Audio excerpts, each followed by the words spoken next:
Welcome to another Full Curl Fitness Friday where we put and keep sheep hunters on the mountain. Hi, everybody. Today we're going to be talking about goals and outcomes that we're looking for from our training regimen. So, there are a few things that we've already covered. For example, we talked about interval training to improve cardiovascular capacity so that we can decrease both our heart rate and our respiratory rate after we stop working.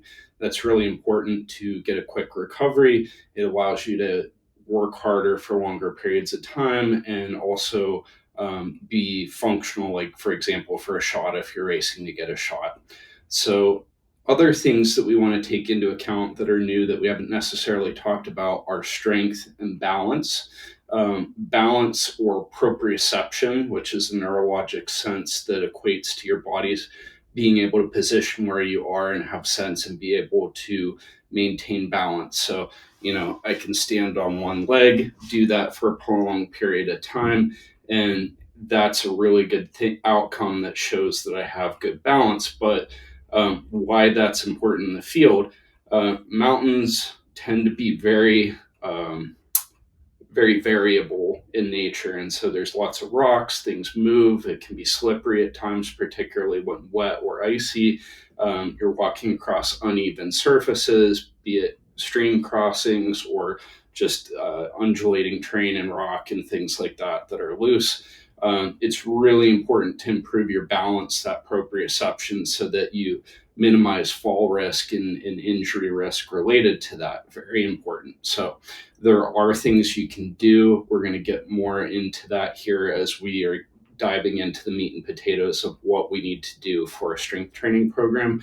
But don't just think about, I need to be stronger with cardiovascular, I need to be stronger with my muscles physically.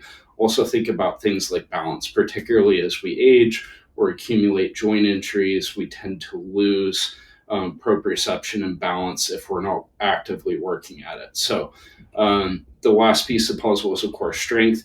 The stronger we are, the easier we do things, the more in style that we do it, as opposed to just barely surviving doing it. So, for example, I always tell patients, if I have a 400-pound deadlift and they have a 100-pound deadlift, and we both have to pick up a 50-pound rock out of the landscaping, they're going to use half their work potential. I'm going to use an eighth, and that's going to be much easier, all else equal. So, when we're packing sheep, when we're walking around, our ability to engage our core, protect our spine, and make it through variable terrain is really important to have, again, that core strength, that body strength to be able to do that in style. So I'm not tweaking my back and trying to fight through an injury. So I hope this is helpful.